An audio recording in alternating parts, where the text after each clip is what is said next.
on the previous episode. The Charles Woodson Ronnie Lott Limiteds, we did sell off.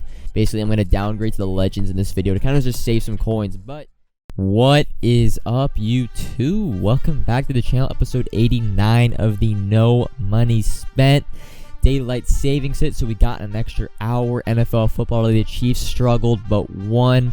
Was good on the winning side of Vegas, and overall a pretty good day. On top of that, the market finally got a W in terms of the team of the weeks. Finally started to go back up in price. So overall, just a really good day, but of course no content, so we're just gonna be going through kind of the market and everything that's gone on this past week, and a little weekend recap, a mini kind of market Monday video like today. But looking into my auctions, you see we've started to sell off those 89 team of the weeks. Finally, we've gone, I think the highest we've gone is 62k from Mike White's, but mainly like 58k, 59 to 60. Sold off a couple more of the core elites, and then D4s we've sold at the highest. I think I've sold the highest D4 at 699, and then 645 and 645.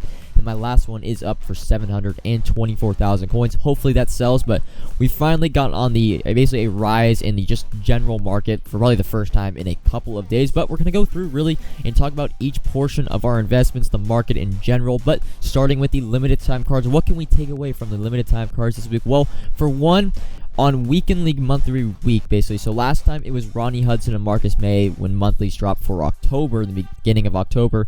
We basically saw that Ronnie Hudson and Marcus May, the best time to buy them, I believe, were 400k a pop. And it was, again, Friday morning and afternoon, not Friday at night. And the same thing happened this week. Harrison Smith and Terron Armstead, the cheapest time to buy them was Friday morning, or like early afternoon. That was when Harrison Smith was he almost went down. I think he went down to like 320, 330, and then Terron Armstead was at about, I think it was 450,000 all the way down to 400,000 at one point. But that's the main thing I could take away from limiteds this week. Really, of course, limiteds in general, they are the safest investment overall. When am I looking to sell Terron Armstead and Harrison Smith? Well, the quantity, because of the monthly rewards, basically there's more on the market, so it's going to take a little bit longer for them to completely rise. I'm already slightly in profit for both cards if I had to sell them even after tax. I'm going to wait probably either tomorrow night or hopefully by Wednesday they will be back up. They'll be up a little bit more and we'll get some more profit. Moving on to the Team of the Week Limiteds, D4 finally above 700,000. Team of the Week Limiteds might be my most favorite investment. I think it's just because the quantity of them being pulled just isn't a lot, which makes them super, super rare on the market, combined with the fact that basically it's kind of proof of it doesn't matter if the card is really meta or not, they're going to go up in price. D4 not the best card, Chase Edmonds not the greatest card, Vernon Butler not the greatest card, and they all three have gone up significantly after they've come out of packs. So that's what we can take from the Team of the Week Limiteds. The most feared limiteds, there's not much really to go off. They've kind of just held their price. JC Horn, they really do both fluctuate. I saw JC Horn selling for 620 or 630. I just didn't happen to have one on the market last night, but sold my last one for 595k. And then T.Y. Hilton kind of just all over the place. It'll be 350, then it'll be 400, then it'll be 380. I try to get 370 plus at least for all of my T.Y. Hiltons. I still have a couple of left. But overall, just the limited time market, it's the safest investment. And it's just, it's kind of proof that like they're meta proof. It doesn't matter if the card is really bad, if it's really good, they're pretty much always going to go up once they are out of packs. That's what we can take from the limited time market this week going into Thanksgiving Blitz. Hopefully we get Thanksgiving limiteds, a bunch of Blitz limiteds, and even some Christmas limiteds, because they've been the best, like honestly the most fun investment in terms of the most feared. It was awesome, pretty much trying to see which two cards would come out basically every single weekend. Moving on to the 89 Team of the Week, or just the Team of the Week market in general. Finally, they're back up in price at about 55,000 on average. You can sell them for 58,000. But what can we take away from the 89 Team of the Week market this week in terms of an investment? Really, I think we should be a lot more cautious and look into the variables that are making the 89 Team of the Weeks go up or go down. That being, if the Wildcard Wednesday is going to be good. Last week, the veterans were ass, which made basically trading crash, but we have rising stars this week. So hopefully, the trading market will rise after that Tuesday dip, as well as we really need to pay more attention to these set cards, because these set cards have kind of been just meh and L's the last couple of weeks. The best 89 or 88 Team of the Week investments we've seen this year have been when these sets have been really good, when we got a Josh Allen, a Trayvon Diggs, those type of basically hero sets combined with really good Wildcard Wednesday drops make the 89 or the 88 Team of the Weeks and past basically go up the most. So that's really, we're going to pay more attention, be more cautious on what basically is the upcoming Wildcard Wednesday content, and then is the Team of the Week sets going to be really good cards and meta cards? Are they going to want people to do the set, or are they just going to be forgotten like the Reggie Wayne and the basically like the Delta O'Neills of the past, basically.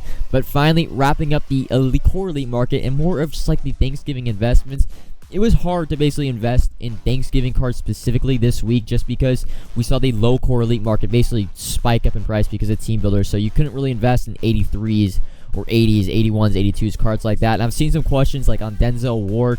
If Denzel Ward gets a team of the week, should I invest right now? The problem is you can't really invest in cards after they've had a great performance, because Denzel Ward's already spiked in price. I think he was going for 15,000 pretty much all today. So you can buy one. I'm not going to buy any. What I will say is, if Denzel Ward does not get a team of the week card, it basically locks him in that EA have a planned promo card for him either Thanksgiving, Blitz, or Christmas. So I do like picking up the Denzel Ward if he doesn't get a card on that Tuesday. People just like kind of flood their Denzel Ward investments onto the market after they see he doesn't get a card. That's my thinking with Denzel Ward. Dak Prescott and a lot of the other basically low elites that we've been kind of planning for Thanksgiving.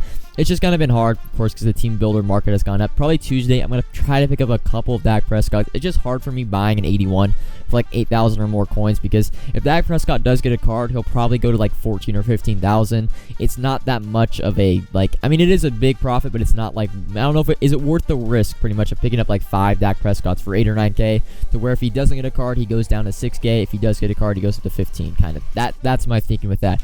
And then kind of a sneaky, kind of a Market Monday look ahead. I think we're going to get Series 2 in the next couple of weeks. Now, I've seen like the third and fourth, or the first and second quarter objectives. There's no third and fourth quarter. The problem is, EA at the beginning of the year said seasons are going to be like 90 days. Now, if you've been following my No Money Spent, I basically had a video up every day. I've had a couple of double uploads, so it should be 90 days on like episode 93 from the EA Access release, and then around episode 100 from the actual like official launch, whenever the Thursday or Friday it came out. That will be the 90-day mark. So it's pretty much any time we can get the Series 2 release, and I want you guys to think about it as I've gone through the power-ups. We should be getting power-up passes, or like a 90-91 and 92-93 power pass, so I would pay attention, kind of plan out what your power-up passes are going to be, and maybe try to pick up their specific power-up, especially for like offensive linemen, like a Leo Collins has that Redux, that 92 Redux. Maybe pick up a power-up Leo Collins in this week when packs are being open. Try to pick one up for cheap, because when the new season drops and people are basically getting their power passes and leveling up, I expect power-ups, especially the most coveted cards to power up pass, are going to basically spike up in price. So keep that in mind for Series 2, Season 2. We don't know when it's going to come. I don't even think EA knows when it's going to come. We don't know, how the fuck does EA know, pretty much what I'm trying to say. So keep an eye on that. Maybe plan out your power-ups. I'm probably going to go after some, I think I'm going to end up picking that Leo Collins power-up up, because it's not a bad power-up pass for that limited time Leo Collins. But pretty much to wrap up this video, we're going to go into my binder. I don't have that much left other than 89 team of the week, so we still have about 130 left to sell. And then a couple of core elites like the DK Metcalf and the Aaron Donalds left over from the failed Halloween investment, as well as a couple of cool, I am holding a couple of Khalil Max, because I've been buying them at 28 and 29,000, which is almost discard for training at an 87 overall. So basically waiting towards midweek, and then I'll probably sell them off and hype for maybe him getting a Thanksgiving card. But that's really going to wrap up this video. You see me listing a Tyreek Hill. This is basically the calm before the storm. We could have Thanksgiving, Series 2, Blitz. There's so much that we should be getting in the next couple of weeks, or the start of a lot of just really big promos in the next couple of weeks. So trying to limit myself on Madden, but you see the coins at 9.8 mil starting to stack up. I still have, the 89 team of the weeks, that's like 6 or 7 mil or 8 mil in 89 team of the weeks that I still have left to sell. So hopefully I can get rid of most of those by tomorrow night. But an exciting week coming up. Market Monday tomorrow will be a little bit shorter, because I plan on having kind of a weekend market video, depending on if we get Thanksgiving or Series 2. So I'll probably just be covering Monday to Thursday for tomorrow's video. And then, of course, No Money Spent will be tomorrow night. But I hope your NFL team won. Hope you had a good weekend. This is the end of episode 89. Comment if you have any questions. Like if you enjoyed the video. Subscribe if you're new. Link to the Discord is always in the description. And until tomorrow, peace.